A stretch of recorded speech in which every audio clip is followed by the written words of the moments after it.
ാണ് എന്ന് സന്തോഷം പറഞ്ഞത് ബോധ്യമായില്ലേ? ഒരു പ്രേക്ഷകൻ ഇപ്പോൾ പറയുന്നു, രാധാകൃഷ്ണൻ പറയുന്നു, നേരിട്ട് കാണുന്നത് പോലെ തന്നെയല്ലേ റിപ്പബ്ലിക് ദിനം ടെലിവിഷനിലൂടെ കാണുന്നതും? അല്ല കേട്ടോ, അവിടെ പോയി ആ അന്തരീക്ഷമൊക്കെ അനുഭവിച്ച് നേരിട്ട് കണ്ണിൻ്റെ മുന്നിൽ കാണുന്നതിന് ഒരു പ്രത്യേകത തന്നെയാണ്. ഞാനിത് കണ്ടിട്ടില്ല, കാണണമെന്നൊരു ആഗ്രഹമുണ്ട്. അതുകൊണ്ടാണ് ആ ആഗ്രഹം പ്രേക്ഷകരുമായി കൂടി ഞാൻ പങ്കുവച്ചത്. തീർച്ചയായിട്ടും അടുത്ത വർഷം റിപ്പബ്ലിക് ദിന പരേഡ് നടക്കുമ്പോൾ നമുക്ക് ഒരുമിച്ച് പോയി ഒന്ന് കണ്ടുകളയാം. ഇന്ത്യയുടെ വൈവിധ്യവും ഇന്ത്യയുടെ സൈനിക ശേഷിയും പിന്നെ നമ്മളുടെ പ്രധാനമന്ത്രിയുടെ പ്രസംഗവും ഒക്കെ നമുക്ക് നേരിട്ട് കാണാൻ സാധിക്കട്ടെ. റിപ്പബ്ലിക് ദിന സന്ദേശങ്ങൾ നമുക്ക് ലോകത്തെ എല്ലാ മനുഷ്യർക്കും മുന്നിൽ ഇന്ത്യക്കാർക്ക് ഉയർത്തിപ്പിടിച്ച് നിൽക്കാൻ കഴിയുന്ന നിമിഷമായി നമ്മൾ ആഘോഷിക്കുന്നതാണ്. തീർച്ചയായിട്ടും അത് ഡൽഹിയിൽ തന്നെ പോയിരുന്ന് കാണണം, രാജ്പഥിൽ പോയിരുന്ന് തന്നെ നമുക്ക് കാണണം. അപ്പോൾ ഇത്തരം യാത്രകളൊക്കെ ചെയ്യണം ഇടയ്ക്കിടയ്ക്ക്.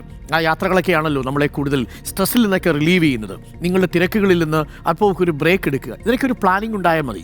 ഈ റിട്ടയർമെൻ്റൊക്കെ ചെയ്തിരിക്കുന്ന ആളുകൾ വീട്ടിലിങ്ങനെ ഇരിക്കാതെ ഇതേപോലെയുള്ള റിപ്പബ്ലിക് ദിന പരിപാടി, അതേപോലെ വാഗാ ബോർഡറിലൊക്കെ പോയിട്ടുള്ള കാഴ്ചകൾ, അങ്ങനെയൊക്കെയുള്ള കാഴ്ചകളൊക്കെ കാണണം. ആ കാഴ്ചകളൊക്കെ അനുഭവിക്കണം. അപ്പോഴാണ് നമ്മളുടെ രാജ്യം എന്തായിരുന്നു എന്ന് നമുക്ക് ബോധ്യമാവുക.